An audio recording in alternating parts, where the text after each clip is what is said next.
Panelist को जोड़ते हैं और ट्रेड करते हैं कि किस तरह की ट्रेडिंग आइडियाज़ हम आज मुहूर्त ट्रेड में मिल सकते हैं। डिम्पी, बिल्कुल हमारे साथ मेघना जुड़ चुके हैं, मेघना मलकान, उनसे हम बातचीत करने वाले हैं। और इसके अलावा हमारे साथ प्रशांत सावंत है, उनसे भी हमारी बातचीत होने वाली है। और इसके अलावा एक बहुत ही खास मेहमान हमारे साथ और जुड़े हैं, मिस्टर केडिया, आप वो तस्वीरों में देख पा रहे हैं।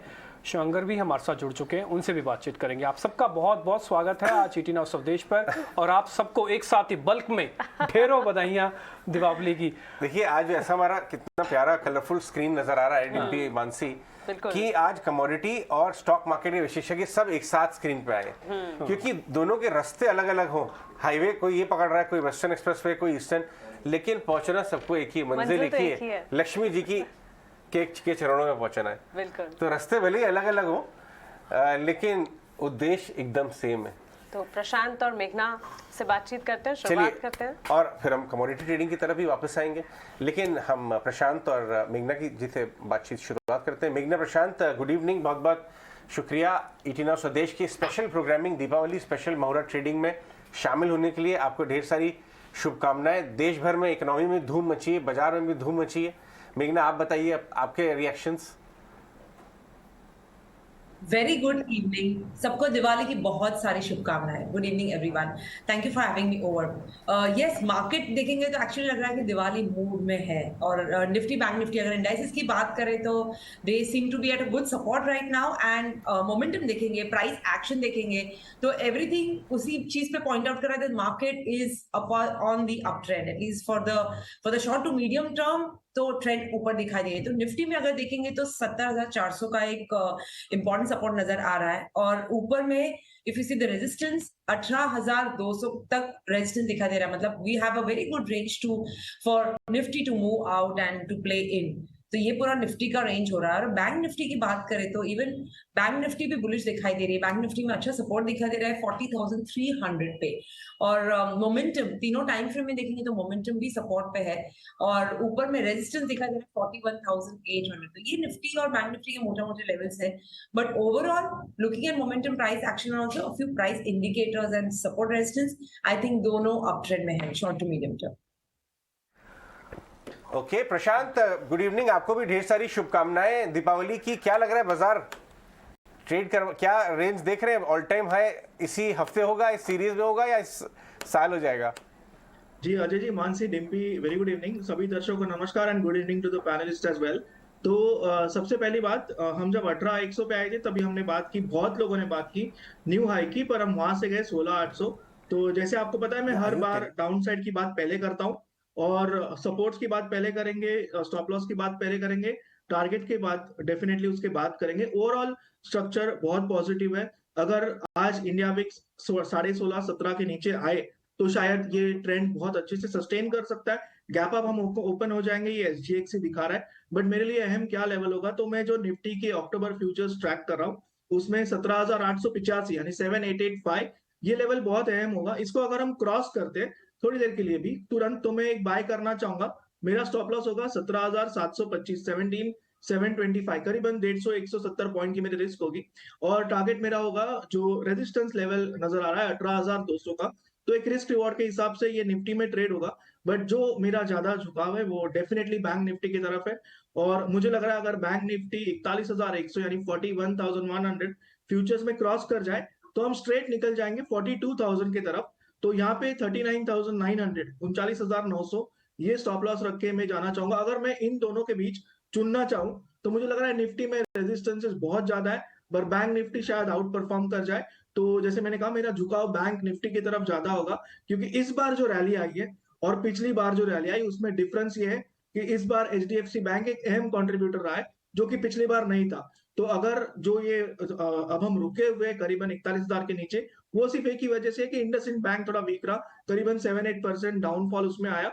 मुझे लग रहा है अगर वो स्टेबलाइज भी हो जाए और बाकी जो बैंक है यानी एक्सिस, कोटक को आउट परफॉर्मेंस कंटिन्यू करे तो डेफिनेटली हम 42,000 को छू सकते हैं। एब्सोल्युटली प्रशांत, बैंक्स की लीडरशिप पर तो बाजार को भरोसा है ही, और बैंक निफ्टी तो आउट परफॉर्म कर ही रहा है। निफ्टी 18,000 पर नजर हमें टिका कर रखनी है और सिर्फ 4.5% दूर है रिकॉर्ड ऊंचाई से। चलिए फिर इसी मौके पर आप अपनी ट्रेडिंग पिक्स दिवाली के भी हमारे साथ शेयर कर दीजिए, बताएं प्रशांत। जी मानसी, मेरा फर्स्ट पिक होगा from the PSU sector SBI. मुझे लग रहा है ये स्टॉक आउट परफॉर्मेंस के लिए तैयार हो रहा है और इसको मैं कंडीशनल बाय करना चाहूंगा 565 के ऊपर, यानी बाइंग अबव 565। स्टॉप लॉस मेरा होगा क्लोजिंग बेसिस 552, 552 के नीचे। और मेरा इसमें टारगेट होगा 595, 595 टारगेट 1 और 615 का टारगेट 2। मुझे लग रहा है ये स्टॉक नए जोन्स के लिए तैयार हो रहा है, यहाँ पे मेरा ध्यान होगा और इस हफ्ते इसके रिजल्ट्स भी आने। सेकंड पिक मेरा होगा एक ऐसा स्टॉक जो काफी वक्त से रेंज बाउंड रहा है, बट मुझे लग रहा है ये अच्छा मौका है इसमें निवेश करने का, वो होगा डीएलएफ। और इसको मैं स्टॉप लॉस रखूंगा 357 के नीचे, बिलो 357। टारगेट मेरा इसमें होगा 395 टारगेट 1 और 415 टारगेट 2।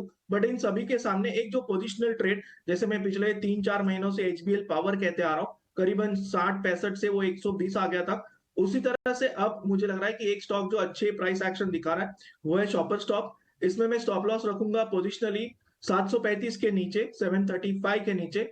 और मेरा इसमें पोजिशनल टारगेट होगा 975 टारगेट 1 और 1040 टारगेट 2। ये मेरा call of the day, call of the week और शायद नेक्स्ट मुहूर्त के लिए मेरी पिक होगी। तो ये 3 मेरे कॉल्स होंगे। मेघना, आपके ट्रेडिंग आइडियाज कैसे नजर आ रहे हैं इस समय? बाय ज्यादा है या आपके पास कुछ शॉर्ट कॉल्स भी हैं? मेघना, आपकी आवाज नहीं आ रही है हम तक। सॉरी, मेरे पास बाय कॉल्स है because I feel there are certain good stocks which are really good for good term investment right now. सबसे पहले मैं कैनरा बैंक की बात करना चाहूंगी। Canara bank is one stock जो मल्टी और ब्रेकआउट जोन पे आ चुका है। This is risk reward ratio की तरफ से देखा जाए तो this is an excellent pick right now. तो मेरा मानना है कि Canara bank is a good short term to medium term investment. Buy कर सकते हैं 260 के स्टॉप लॉस से। और of course it has multiple target, लेकिन पहला टारगेट एक्सपेक्ट कर सकते हैं 300 पे। So that I believe is a very good pick. Second मेरा पिक है which is a multi support जो है विप्रो का। आईटी सेक्टर की अगर बात करें it's the mix bag of thing, but Wipro अगर देखेंगे तो it's at a multi support. So Wipro I think is a very good pick short to medium term के लिए। तो इसे बाय कर सकते हैं 370 का स्टॉप लॉस रख सकते हैं। End of course it may not be a very breakout move, it not be a very good momentum move, but slowly gradually target expect कर सकते हैं। फर्स्ट टारगेट एक्सपेक्ट कर सकते हैं 450 का। So Wipro is another good bye.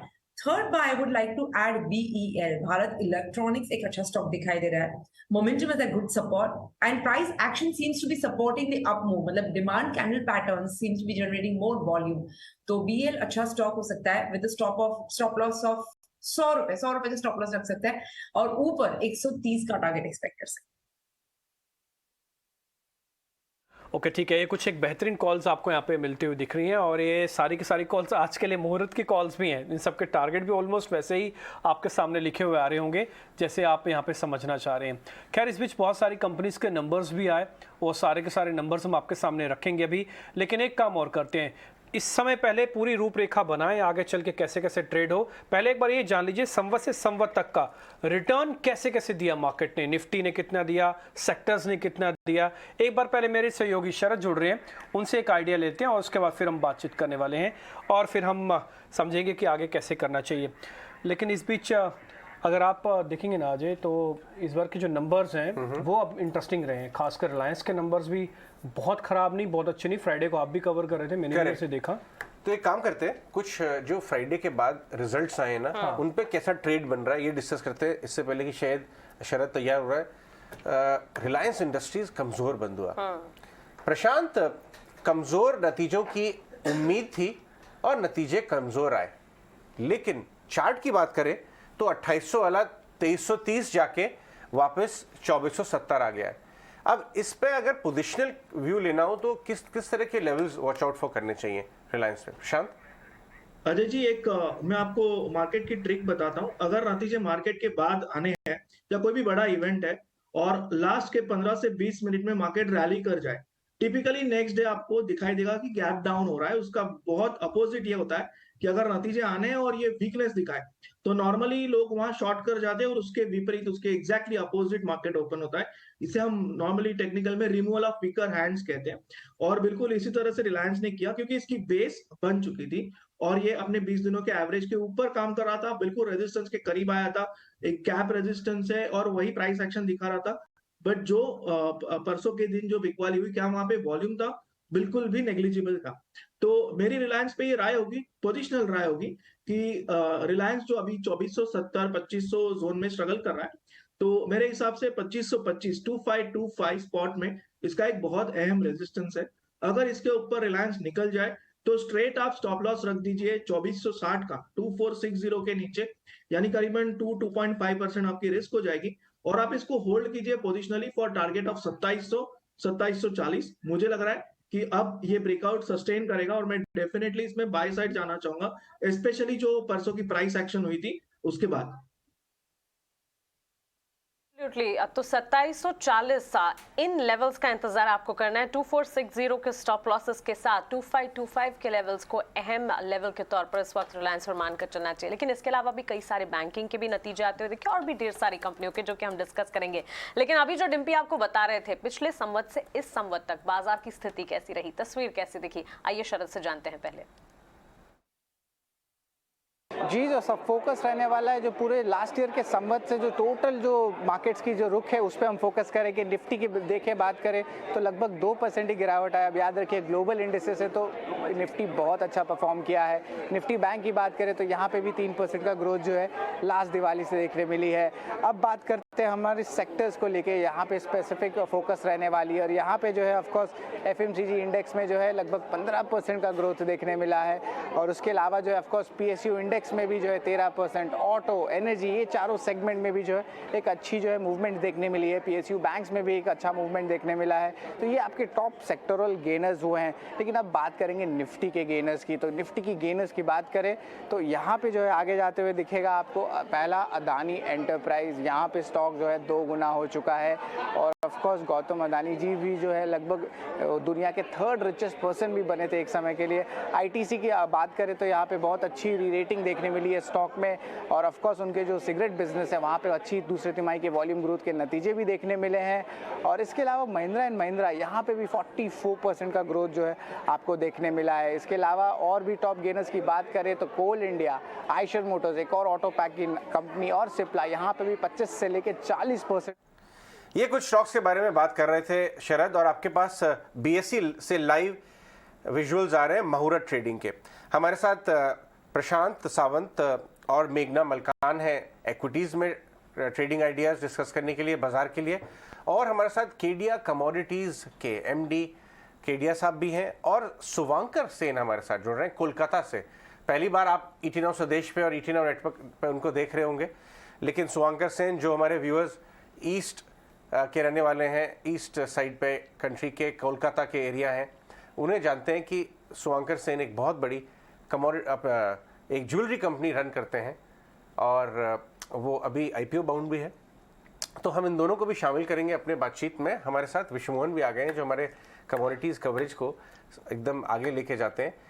ये केडिया साहब, सबसे पहले आपके पास आता हूँ मैं। शुभांकर सेन नज़र नहीं आ रहे हैं। ये सबसे तेजी की कॉल आप विश्वमोहन, आपको क्या लगता है अगले साल के लिए कहाँ बनेगी? एग्रो कमोडिटीज में, क्रूड में, डॉलर इंडेक्स में, किधर बनने वाली है? केडिया जी की अभी एक रिपोर्ट में पढ़ रहा था। हाँ। उन्होंने 2022 के लिए नए संवत के लिए उन्होंने एक 10 बेहतरीन टॉपिक भेजा है। अच्छा। अब केडिया जी से ही जान लेते हैं। हाँ। केडिया जी, सबसे पहले पोल के बारे में जानते हैं। गोल्ड और सिल्वर पर आपसे बात हुई थी और आपके जो टारगेट थे अगली दिवाली तक के लिए 58,000, और चांदी के लिए आपने 85,000 का टारगेट दिया था। ऐसे क्या ट्रिगर है जो गोल्ड और सिल्वर को यहाँ से ड्राइव करेंगे? इतनी तेजी की उम्मीद आप क्यों कर रहे हैं?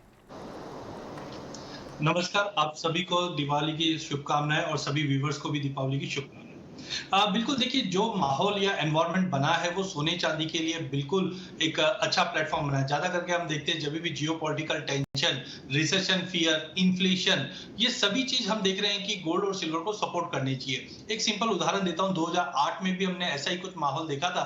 पहले 8 महीने 9 महीने सोने चांदी में एक दबाव था, बट अक्टूबर 2008 में हमने सोने और चांदी में रैली बनते हुए देखी, यही सब चीजों के साथ। और 2011 तक हम सोने में $1920 देखे थे। सिमिलरली अब अगर हम देखें तो पिछले 7-8 महीनों में एनर्जी क्राइसिस, फूड इन्फ्लेशन, ये सब काफी कंसर्न थे। बट मुझे लगता है कि अब जो इंटरेस्ट रेट हाइक भी जो हो रहा था वो कहीं ना कहीं पिक होता हुआ दिखाई दे रहा है। तो 2023 में, जैसे अजय जी ने भी कहा कि एक इंटरेस्ट रेट हाइक हो सकता है, बट उसके बाद कहीं भी कोई ऐसी गुंजाइश लग नहीं रही है कि इतना प्रेशर रहेगा। तो मुझे लगता है ये एक हाईवे की तरह काम करेगा सोने चांदी के लिए। पिछले साल नो डाउट इंटरनेशनल में तो सोने में गिरावट देखी, बट हमारे इधर रुपए में और इंपोर्ट ड्यूटी के चलते सोना पॉजिटिव रिटर्न देने में कामयाब रहा, बट चांदी काफी ज्यादा अंडर परफॉर्मिंग है, जिसके चलते मुझे लगता है कि चांदी अगले साल तक 85,000 तक का लेवल दिखाएगी, जो लगभग करंट मार्केट से 50% का गेन दिखा सकता है, बिकॉज इंडस्ट्रियल कंजम्पशन काफी ज्यादा। तो डेफिनेटली सभी माहौल के अंदर सोना और चांदी चमकता है, और अगले दिवाली तक मुझे लगता है सोना और चांदी, जिसमें चांदी ज्यादा चमकती हुई नजर आती है। विश्व केडिया साहब, बहुत बढ़िया कॉल आपकी। 50% तक की तेजी चांदी में मिल सकती है अगले एक साल में। गोल्ड पे रिलेटिवली कम बुलिश है वो, उनको 10-11% का रैली नजर आता है। सुवांकर सेन भी हमारे साथ जुड़ रहे हैं कोलकाता से। सुवांकर, बहुत बहुत शुक्रिया आज हमसे बात करने के लिए। बड़ी अच्छी खबर आ रही है, सुनाए कि आपके लास्ट 2-3 दिनों में बहुत ज़बरदस्त ज्वेलरी सेल्स बढ़ गई है, और कुछ 35% राइज है पिछले साल, पिछले सीजन के इस बार से। क्या इतनी डिमांड दिख रही है आपको ऑन ग्राउंड? ओह, कुछ टेक्निकल इशू हो रहा है, इसको हम ठीक करते हैं, एक छोटा सा ब्रेक लेते हैं। वैसे धनतेरस पर सोने चांदी की डिमांड तो लगातार बढ़ गई है। आपने खरीदे कि नहीं? बिल्कुल खरीदे, ये अच्छा? इससे तो मतलब goes without saying. Very good. मौके की तलाश और धनतेरस के मौके पर तो शगुन होना ही चाहिए। लेकिन चलिए यहाँ पर मुहूर्त ट्रेडिंग पर, बाजार पर, इक्विटीज पर, कमोडिटीज पर विस्तार से बातचीत होगी। कमाई के मौके और मुहूर्त पर शगुन भी करेंगे, लेकिन छोटे से ब्रेक के लिए रुक रहे हैं, चल लौटेंगे, आप बने रहें।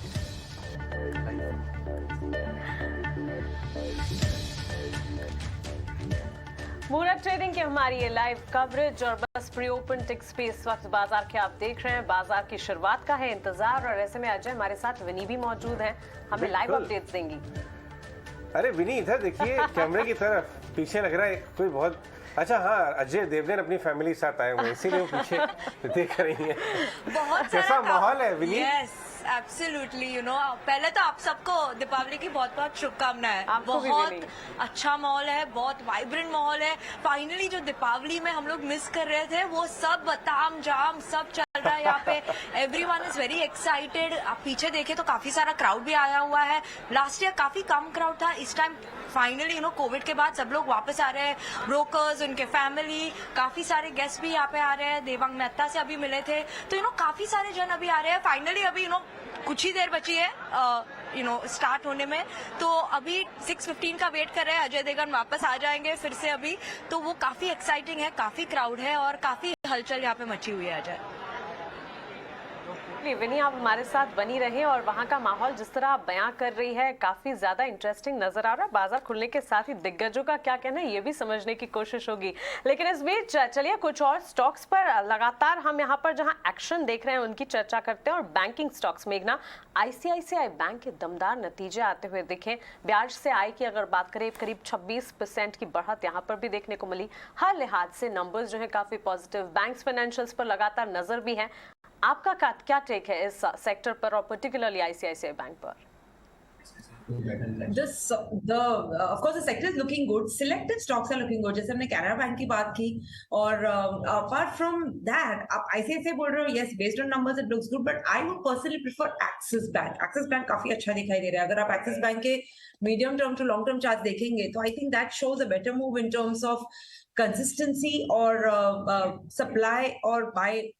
I mean, if you see the demand supply channel, I think the demand is quite tilted. It's quite tilted on the demand side. और पहले के रेजिस्टेंसेस जो है वो अच्छे से क्रॉस करके monthly candlestick pattern trying to close on the higher side. Volatility bands के साथ भी ट्रेड कर रहा है, so I think it's good. और जो कंसोलिडेशन हम देखी थी पास्ट फ्यू मंथ्स की, उसके ऊपर जाके it's trying to give a strong close above the consolidation. Momentum is moving into the bullish zone. यहाँ से लेके एटलीस्ट 1010 का टारगेट दिखाई दे रहा है on the short term, the first target. So I believe axis bank एक better बेट हो सकता है। ओके, चलिए बैंकिंग के बाद अब बुलियन इंडस्ट्री की बात कर लेते हैं। हमारे साथ शुभांकर सेन साहब हैं, MD और CEO है सेनको गोल्ड के। सर, सबसे पहले हैप्पी दिवाली आपको हमारी पूरी टीम की तरफ से। सर, मेरा पहला सवाल होगा सर, धनतेरस के मौके पर जबरदस्त बिक्री की रिपोर्ट आ रही है। IFJA की जो रिपोर्ट है, पिछले साल से 35% ज्यादा बिक्री हुई है। आप 130 स्टोर्स ऑपरेट करते हैं, आपके स्टोर से किस तरह की बिक्री की रिपोर्ट आ रही है?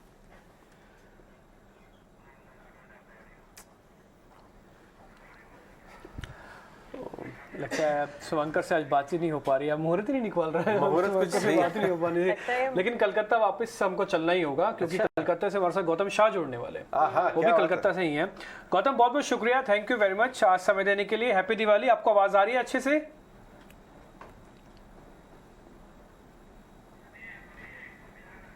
ये कुछ कोलकाता का मामला तो नहीं है, पता नहीं ऐसा लग रहा है पटाखे इतने चढ़ाए जा रहे हैं। एक मुझे लग रहा है मुहूर्त खुलने का इंतजार कर रहे हैं, बाजार खुलने के साथ ही हमारे साथ क्योंकि दोनों कोलकाता के हैं, दोनों कोलकाता से, दोनों से भी कनेक्ट कर पा रहे हैं। लेकिन इस बीच प्री ओपन टिक्स आप देखिए हरे निशान के साथ मजबूती पर हम देख रहे हैं। निफ्टी में ऑलमोस्ट 200 अंकों की बढ़त और सेंसेक्स में भी बढ़िया तेजी के साथ। ऑफ कोर्स रेट सेटल तो हो नहीं रहे हैं अभी, लेकिन जब रेट सेटल होंगे सेंटिमेंट्स जो है इस वक्त पॉजिटिव जरूर दिख रहे हैं। एक सवाल मेरे को और लेना है प्रशांत से। प्रशांत से मेरे को इसलिए पूछना है क्योंकि अभी आपने आईसीआईसीआई बैंक का पता किया ना, कोटक का भी पता कर लेते हैं, उसके भी नंबर आए हैं। प्रशांत एक बार जरा कोटक देख के बताओ, आज किसी को मुहूर्त ट्रेडिंग में कोटक में ट्रेड करना चाहिए कि नहीं करना चाहिए? सिर्फ आज की मुहूर्त ट्रेडिंग में कोटक, हाँ या ना? जी डिम्पी जी, क्लियर लेवल्स के साथ बात करूंगा।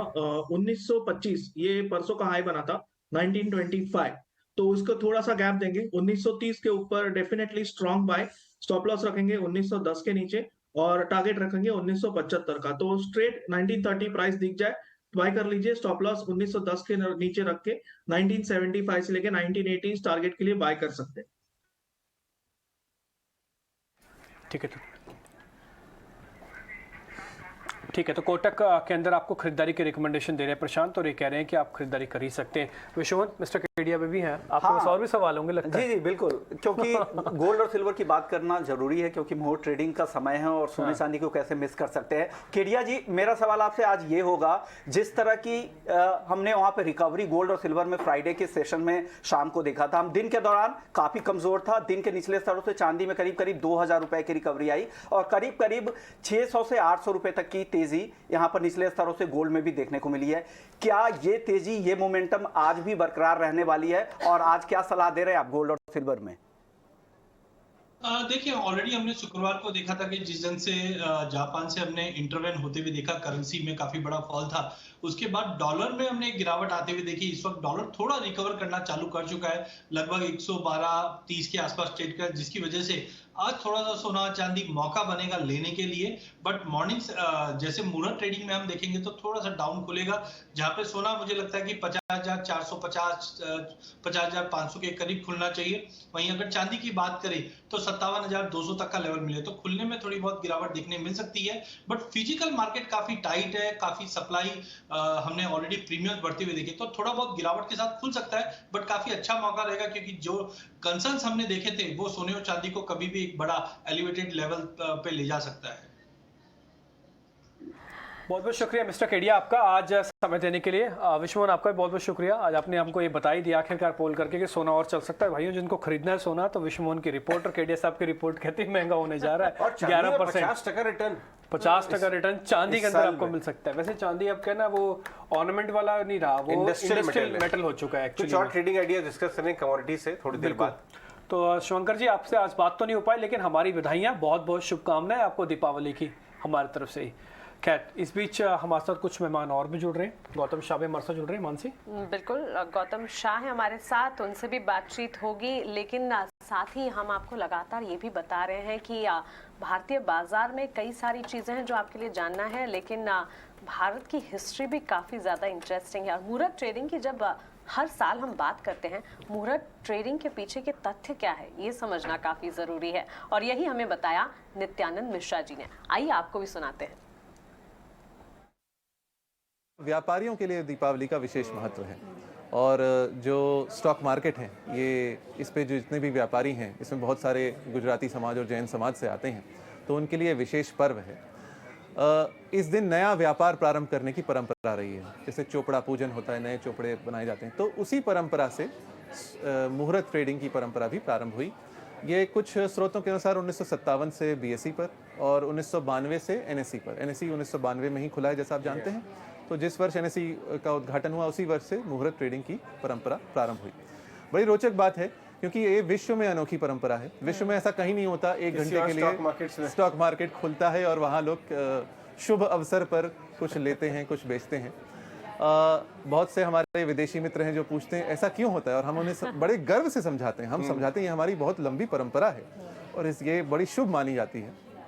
इस पर अनेक अनुसंधान हो चुके हैं ब्लूमबर्ग ने सन 2019 में 3 वर्ष पहले एक लेख प्रकाशित किया था जिसमें 10-15 वर्षों की मुहूर्त ट्रेडिंग की जो परंपरा है उस पर लिखा था। तो उन्होंने कहा था ऑन मोस्ट मुहूर्त ट्रेडिंग सेशंस सेंसेक्स राइजेस, सही बात है, and in next session it falls. तो हम देखते हैं मुहूर्त ट्रेडिंग जो एक दीपावली में इतना हर्ष और इतना उल्लास है, लोगों के मन में एक सकारात्मक भाव रहता है, एक ऐसी सद्भावना रहती है कि आगे सब कुछ अच्छा होगा, और मार्केट भावनाओं का खेल है, सेंटिमेंट्स का खेल है, आप जानते हैं। ये मुहूर्त ट्रेडिंग की इंपॉर्टेंस बताते हुए नित्यानंद मिश्रा, जो एक्चुअली CLSA के ट्रेडर हैं लेकिन हिस्टोरियन हैं, भारतीय संस्कृति के जानकार हैं और एक संस्कृत के विशेषज्ञ भी हैं, और इसलिए वो पर्सनल कैपेसिटी में हमें बात बता रहे थे मुहूर्त ट्रेडिंग की। लेकिन हमारे साथ अब एक स्पेशल गेस्ट हैं कोलकाता से, गौतम शाह, गोल्डीलॉक्स रिसर्च के। गौतम, आज कोलकाता के कुछ कनेक्शन में प्रॉब्लम आ रही है, लग रहा है 1-2 गेस्ट हमारे बैक टू बैक आवाज़ नहीं सुन पा रहे हैं, लेकिन क्या आप हमें अब सुन पा रहे हैं अच्छी तरह? हाँ जी, हम आपको अच्छी तरह से सुन पा रहे हैं। क्या बात है, बहुत बढ़िया। और हमारी तरफ से आपको ढेर सारी शुभकामनाएं दीपावली की। ये बताइए कि इस साल हमारे व्यूअर्स और आपके फैन ये जानना चाहते हैं कहाँ पे ब्रेकआउट आने वाला है। Ajay ji, thank you for having me. आपको और आपके पूरे टीम को और आपके सारे व्यूअर्स को दिवाली की बहुत बहुत शुभकामनाएं। देखिए, ब्रेकआउट तो इस साल इंडिया के लिए है। क्या बात कही है, क्या बात कही है। बहुत जरूरी है कि पिछले 3 से 6 महीने का जो पीरियड था इंडिया के लिए एक एग्जाम पेपर की तरह था, और उस एग्जाम पेपर में जिस तरह से इंडिया ने पास किया है, आई थिंक उसकी जो रैमिफिकेशंस है या पॉजिटिव्स हैं वो हम अगले 6 से 12 महीना में देखेंगे। तो आई थिंक एक अच्छा प्लेटफॉर्म बन गया है 1 साल की कंसोलिडेशन के बाद की मार्केट यहाँ से चल सके। अपॉर्चुनिटीज काफी हैं, बॉटम अप रही है इस मार्केट में। अपॉर्चुनिटीज को देखिए, रिलेटिव स्ट्रेंथ को देखिए, कई सेक्टर्स हैं जो अच्छे लग रहे हैं, चाहे वो कैपिटल गुड्स हो, रियल एस्टेट हो, PSU हो, ऑटो हो, FMCG हो, कई बड़े नाम यहाँ से चलने चाहिए। तो मुझे लग रहा है कि अगले 6 से 12 महीना मार्केट स्टेडी रहेगा। मैं ये सिर्फ ये नहीं कह रहा हूँ क्योंकि आज एक त्योहार है, बट मैं जेन्युइनली फील करता हूँ कि एक ऐसी अपॉर्चुनिटी है। और मैं आपको एक इंटरेस्टिंग डेटा देता हूँ, मैंने मार्केट को पिछले 20 साल से देखा है, और हमेशा ऐसा कुछ होता है कि दिवाली के आसपास या तो मार्केट में एक बहुत बड़ा टॉप बन जाता है या बॉटम बन जाता है। और क्योंकि हम 1 साल के कंसोलिडेशन से निकल रहे हैं, ये एक परफेक्ट टाइम है मार्केट को ऊपर 18,000 के ऊपर ब्रेकआउट करने के लिए और लाइफ टाइम हाईज की तरफ जाने के लिए। ठीक है, तो गौतम फिर आपसे एक चीज़ हमें लाइफ टाइम हाई के आसपास, वैसे भी आप बता भी रहे थे बहुत ज़्यादा दूर नहीं है, बैंक निफ्टी तो बकायदा 2% अभी दूर है। गौतम, फिर आपसे यही समझना, आपने बात तो बहुत ज़बरदस्त कही है कि भारत का ही ब्रेकआउट है, लेकिन भारत के इस ब्रेकआउट के अंदर, उसको वेटेज के अंदर कौन कौन से शेयर ऐसे हैं या कौन कौन से सेगमेंट ऐसे हैं जहाँ पर आपको लगता है कि हाँ जल्दी आना चाहिए, ये बहुत बेहतरीन है और यहाँ पे सेफ्टी भी है और ग्रोथ भी है? देखिए, अगर आप निफ्टी को देखेंगे और निफ्टी की जिस तरह की कॉम्पोजिशन है, तो हमें तो वहां पर बैंक्स और आईटी अच्छे लगते हैं। बैंक्स ने जिस तरह का कमबैक किया है पिछले 1 महीनों में, और जिस तरह से करेक्टिव पीरियड में टॉप बैंक्स लाइक ICICI और SBI में जिस तरह की स्ट्रेंथ थी, ये कह रहा है कि अच्छे टाइम पे ये कुछ गजब ही कर जाएंगे। सो बैंक्स में डेफिनेटली फोकस रखिए, और आईटी में रिस्क रिवॉर्ड गजब की है। इतनी बड़ी फॉल आई पिछले 12 से 15 महीनों में, और अब जिस तरह का प्लेटफॉर्म इन आईटी स्टॉक्स को मिला है, आई थिंक वो यहाँ से भी बड़ी तेजी देखेंगे। और मिड कैप आईटी की आप अर्निंग्स देखिए, पिछले 10 दिन में जो मिड कैप आईटी की अर्निंग्स आई है, वो आई थिंक इसको वापस रीरेट कर देगी और सीरियस इन्वेस्टर्स वापस इसके पीछे भागेंगे। तो आईटी और बैंक्स मेरे हिसाब से बेस्ट स्पेसेस है। बट अगर आपको अल्फा जनरेट करना है तो कैपिटल गुड्स में तो रहना बनता ही है, और वहां पर L&T और सीमेंस हमारा टॉप पिक हमेशा से रहा है, वहां कमिटमेंट बनाइए। और रियल एस्टेट पे हमें DLF गजब का लगता है। मैं पिछली बार भी आपके चैनल पे मैंने कहा था क्या गजब की रिजल्ट्स आई पिछले 2 दिन पहले, और लगता है कि DLF भी 500 की ओर जा सकता है। तो कई टॉप 7, 8, 10 स्टॉक्स हैं जो यहाँ से अच्छा कर सकते हैं। बिल्कुल, यहाँ पर लगातार हमारे एक्सपर्ट्स उनकी राय देते हुए, और हमारे साथ एक और एक्सपर्ट कुश बोरा भी जुड़ गए। कुश, हैप्पी दिवाली टू यू, आपकी तरफ भी आएंगे। लेकिन गौतम, जहाँ पर सेक्टर स्पेसिफिक बाजार की आप बात करें, बैंक्स पर पर्टिकुलरली आपने अपना कन्विक्शन बताया, और रियल एस्टेट को भी मैं चाहूंगी कि आप टच बेस करें, क्योंकि दिवाली के स्पार्कल और ग्लिटर्स की अगर बात करें तो रियल एस्टेट स्पेस इससे अछूता नहीं है। एक ऐसा सेक्टर जिस पर लगातार लोगों की नजर होती है, और अच्छे शगुन के मौकों पर इस सेक्टर में अच्छी जान आती है। पिछले साल से लेकर अब तक का रियल एस्टेट की परफॉर्मेंस कैसी देखी आपने? देखिए, अगर आप किसी से भी ऑन द ग्राउंड बात करें रियल एस्टेट के बारे में, तो आपको सब यही बोलेंगे कि अरे फंडामेंटल्स तो काफी अच्छे हो गए हैं, ये डेवलपर अच्छा कर रहा है, प्राइसेस बढ़े हैं सब जगह। तो मैं तो जहां पर भी जाता हूं पिछले 1 साल में हमने अच्छा ही सुना है। और ये देखना जरूरी है कि इतनी बड़ी करेक्शन आई मार्केट में 18,600 से 15,000 15,500 तक, उस पूरे करेक्शन में जो बड़े स्टॉक्स है रियल एस्टेट स्टॉक्स में, उसमें कोई मेजर फॉल नहीं आई। और वही अगर आप पिछले 20-25 साल का ट्रैक रिकॉर्ड देख ले, तो जब भी मार्केट में बड़ा करेक्शन आता था सबसे पहले रियल एस्टेट गिरता था। सो क्लियर है कि इनहेरेंट स्ट्रेंथ है, डिप्स पे बाइंग हो रही है, टॉप स्टॉक्स में रही है। अगर आपको दिल्ली बेस रहना है तो डीएलएफ, बॉम्बे बेस रहना है तो ओबरॉय, बैंगलोर बेस रहना है तो ब्रिगेड और प्रेस्टीज। इसका अगर आप 3-4 स्टॉक्स का पोर्टफोलियो बनाएंगे, I think it's a good way to play the entire real estate story. Okay, ठीक है। आपसे मैंने एक थोड़े गौतम छोटे शेयर्स भी पता करूंगा, मिड कैप की आपकी लिस्ट भी ऑफ कोर्स तैयार होगी, मेरे को वो भी आपसे चाहिए। लेकिन खैर इस बीच बाजार खोलने के बाद सिर्फ 30 सेकंड रह गए मार्केट खोलने में। इस समय जो इंडिकेटिव टिक्स फ्रीज है उसके हिसाब से एक बार आप जरा Nifty, Reliance, TLF, Kotak, HUL, ये कुछ बड़े बड़े शेयर फटाफट से स्क्रीन पे लेके आते जाइए ताकि देख पाएं कि वहाँ पे कहाँ पे क्लोज हो, उसमें पोजीशन कैसे बनानी है। जो भी आप नीचे JSW स्टील देख पा रहे हैं, तो बहुत ही खराब नंबर आए थे इसके तो, और ये तो बकायदा प्रॉफिट टू लॉस हो गई है कंपनी है। खैर अभी आपको इंडिकेटिव टिक्स के साथ जो फ्रीजिंग लेवल्स हैं उसमें एडवांस डिक्लाइन भी दिख जाएगा। आज बढ़कर शायद नंबर्स आपको दिखेंगे एडवांसेस के, और 1000 के ऊपर का नंबर आ सकता है। निफ्टी अब आपकी स्क्रीन पर आ जाएगा, और साथ ही आज शुरुआत 17,750 के ऊपर की है, और एक पहला टिक आपकी स्क्रीन पर 1400 शेयर एडवांसेस के साथ आए हैं। और आज शुभ मुहूर्त बाजार का जबरदस्त 150 पॉइंट की तेजी के साथ। बैंक निफ्टी की तो 1.5% ऊपर है, 600 पॉइंट, एक साथ 41,300, और हम कोई बहुत दूर नहीं है अपने लाइफ टाइम हाई से। कोई बड़ी बात नहीं कि आज में अपने लाइफ टाइम हाई पे लगा दें। रिलायंस इंडस्ट्रीज भी हरे निशान में खुला है। उम्मीद तो थी कि जैसे नंबर्स आए उसने एडजस्ट कर लिया होगा सब कुछ। आज रिलायंस इंडस्ट्रीज के अंदर भी तेजी है। जल्दी से दिखाते जाइए HUL, Kotak Mahindra bank, Bajaj Finserv, axis bank, ये कुछ एक टॉप गेनर्स है मार्केट के अंदर। टाटा स्टील के अंदर भी तेजी हमको आती हुई दिखी है। तो बाजार क्या शानदार शुरुआत हुई है। आज तो देखते ही बन रहा है मार्केट, और करीब पौने 200 पॉइंट अब निफ्टी आ चुका है। आज ओपनिंग अच्छी हुई है। गौतम, आपसे छोटे मझोले कैटेगरी, मिड कैप कैटेगरी के कुछ one of the best shares आपसे चाहिए जो इस संवत में अगले संवत तक अच्छा प्रॉफिट आ जाए, जिसमें से जरूर देखना चाहिए। तो वहां पर हमें कजारिया सेरेमिक्स काफी अच्छा लगता है। आई थिंक स्टॉक फंडामेंटली बहुत स्ट्रांग है, टेक्निकली एकदम सॉलिड है, काफी इंस्टीट्यूशंस इसमें एक्टिव है। तो कजारिया सेरेमिक्स मेरे हिसाब से अगले 1 साल में अच्छा कर सकता है। और सेकेंडली मैं रैडिको खैतान जरूर